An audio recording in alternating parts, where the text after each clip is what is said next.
कार्तिक मास के कृष्ण पक्ष की चतुर्थी को करवा चौथ का व्रत रखा जाता है।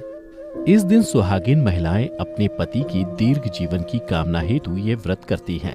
फिर रात्रि को चंद्रमा को अर्घ देकर कथा सुनती हैं और फिर पति का आशीर्वाद लेकर भोजन ग्रहण करती हैं।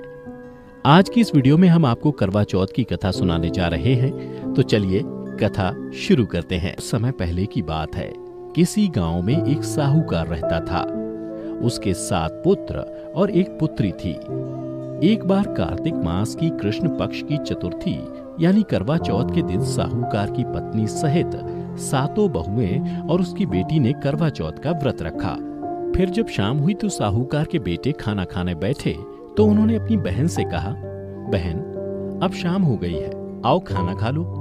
तब उसकी बहन ने कहा, नहीं भैया, आज मेरा करवा चौथ का व्रत है और अभी चांद भी नहीं निकला है। चांद निकलने पर उसे अर्घ देकर ही आज मैं भोजन करूंगी। यह सुन 7 भाई मायूस हो गए, क्योंकि वे सभी अपनी बहन से बहुत प्रेम करते थे और बहन को भूख से व्याकुल नहीं देख पा रहे थे। फिर सभी भाई गांव के पास वाली पहाड़ी पर गए और वहां उन लोगों ने एक दीपक जलाकर रख दिया और फिर सभी घर आकर बहन से बोले, देखो बहन, चांद निकल आया है, अब अर्घ देकर तुम खाना खा सकती हो। भाइयों की बात सुनकर साहूकार की बेटी ने अपनी भाभियों को बुलाया और उनसे कहा, देखो भाभी, चांद निकल आया है, आओ हम सभी अर्घ देकर भोजन कर लें। किंतु वे अपने पतियों की करतूत जानती थीं। उन्होंने कहा, बाई जी, अभी चंद्रमा नहीं निकला है, तुम्हारे भाई चालाकी करते हुए अग्नि का प्रकाश छलनी से दिखा रहे हैं। किंतु बहन ने भाभियों की बात पर ध्यान नहीं दिया और भाइयों द्वारा दिखाए प्रकाश को ही अर्घ देकर भोजन करने बैठ गई। किंतु जैसे ही पहला कौर खाया, उसे छींक आ गई। फिर उसने मन में सोचा कि शायद दिन भर भूखी थी, इसी कारण शायद छींक आ गई। परंतु छींक शांत होने पर जब उसने फिर खाना शुरू किया तो उसमें बाल निकल आया और फिर थोड़ी देर बाद उसके ससुराल से समाचार आया कि उसका पति बीमार हो गया है और उसे जल्द से जल्द आने को कहा है। उधर जब उसकी माँ को ये बात पता चली, अपनी बेटी को विदा करने के लिए साड़ी निकालने लगी तो उसमें भी अपशकुन होने लगा। जब भी वो साड़ी निकालने के लिए बक्से में हाथ डालती, उसे या तो काली या फिर सफेद साड़ी ही मिलती। काफी देर तक यही सिलसिला चलता रहा। फिर साहूकार की बेटी माँ से बोली, माँ, यह सब रहने दो, मेरे पास समय नहीं है, मैं ऐसे ही जा रही हूँ। फिर वह अपने ससुराल के लिए चल पड़ी। तब उसकी माँ ने कहा, बेटी, रास्ते में जो कोई भी मिले उसे प्रणाम करती जाना। बेटी बोली, ठीक है माँ, और वह अपने ससुराल चल दी। रास्ते में उसे जो भी मिलता वो उसे प्रणाम करती और आगे बढ़ जाती। और फिर जब वह ससुराल पहुंची तो उसे दरवाजे पर उसकी छोटी ननद मिली। साहूकार की बेटी ने उसके भी पांव छुए। तब उसने अपनी भाभी को आशीर्वाद दिया, सदा सौभाग्यवती रहो, पुत्रवती हो।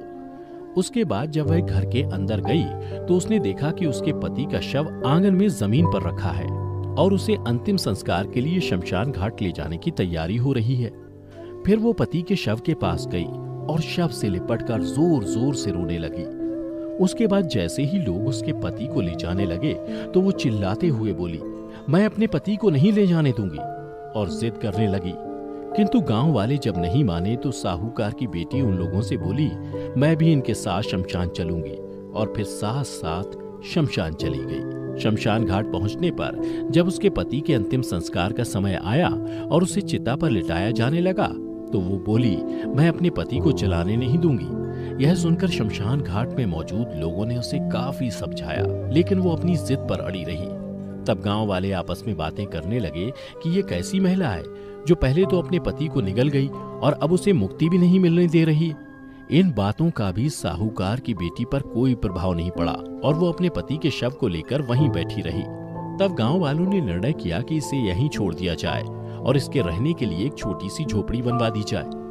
फिर गांव वाले अपने अपने घर वापस लौट आए। उधर साहूकार की बेटी अपने पति के शव को लेकर वहीं रहने लगी और पति को जीवित करने के लिए हर चौथा का व्रत करने लगी। चौथ के दिन वो पूरे दिन व्रत रखती और फिर शाम को चंद्रमा को अर्घ देती और ज्योति जलाती और चौथ माता से प्रार्थना करती कि वह उसके पति का जीवन लौटा दे। इसी तरह कई चौथ आए। उसने हर चौथ के दिन व्रत रखा और फिर चांद को अर्घ दिया और अंत में जब कार्तिक महीने का चौथ यानी करवा चौथ आया तो उसने अपनी ननद से कहा, बाईसा, कल जब तुम यहाँ आओगी तो मेरे लिए 16 श्रृंगार और सुहाग का भी सभी सामान लेती आना। उधर ननद जब घर पहुंची और उसने ये बात अपनी माँ को बताई तो उसने पहले तो सोचा कि उसकी बहू पागल हो गई है। फिर उसने अपनी बेटी से कहा, तुम्हारी भाभी ने जो कुछ मंगवाया है उसे कल दे आना। फिर साहूकार की बेटी ने अगले दिन करवा चौथ का व्रत रखा और खुद 16 श्रृंगार और सुहाग के सभी सामान पहनकर सज संवर गई और शाम को चांद निकलने पर अर्घ दिया। चौथ माता की ज्योत करे और चौथ माता प्रकट हुई और बोली, करवो करवोले, भाइयों की प्यारी करवोले, दिन में चांद उगाने वाली करवोले। यह सुन उसने उनके पैर पकड़ लिए और बोली, माता मेरा सुहाग वापस करो। यह सुन देवी ने कहा, बहनों की प्यारी, तुझे सुहाग से क्या लेना देना, तुझे सुहाग से ज्यादा भोजन प्यारा है। यह सुनकर साहूकार की बेटी बोली, माता मुझसे भूल हो गई, मुझे क्षमा कर दो। तब माता ने कहा, बेटी मेरा पांव छोड़ दो, अब मेरे जाने का समय हो गया है। यह सुन साहूकार की बेटी बोली, नहीं माता, जब तक आप मुझे मेरा सुहाग वापस नहीं करेंगी तब तक मैं आपका पांव छोड़ने वाली नहीं हूँ। इसके बाद माता के बार बार कहने पर भी जब उसने उनके पांव नहीं छोड़े तब चौथ देवी बोली, बेटी क्या तुम अपने सुहाग का सारा सामान मुझे दे सकती हो? तो साहूकार की बेटी ने कहा, माता मैं सुहाग का सामान क्या, मैं तो अपने पति के लिए अपनी जान भी दे सकती हूँ। उसके बाद उसने सुहाग के सारे सामान माता को दे दिए। फिर माता ने अपनी आंखों से काजल निकाला, नाखूनों से मेहंदी निकाली, मांग से सिंदूर निकाला और फिर उन्होंने अपनी अंगुली उसके पति के मुंह में दे दी।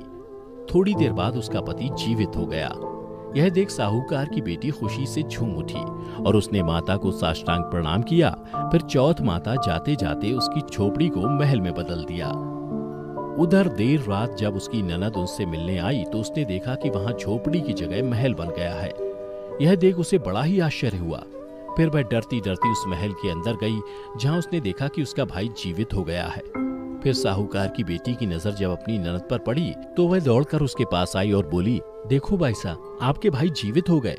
देखो देखो बाईसा, आपके भाई जीवित हो गए हैं। फिर दोनों गले मिले और रोने लगे। उधर जब उसकी ननद घर आकर माँ से बोली कि माँ भाई जिंदा हो गया तो उसकी माँ बोली, बेटी लगता है तुम भी अपनी भाभी की तरह पागल हो गई हो। यह सुन बेटी बोली, नहीं माँ, मैंने देखा है, भाई सच में जिंदा हो गए हैं और भाभी ने आपको गाजे बाजे के साथ आने को कहा है। और उसके बाद सभी घर वाले गाजे बाजे के साथ अपने बेटे को लेने पहुंचे और वहां पहुंचकर जब साहूकार की बेटी की सास ने देखा कि सच में उसका बेटा जिंदा है तो वह अपनी बहू के पैर छूने लगी। यह देख बहू बोली, माँ आपका बेटा वापस आ गया है।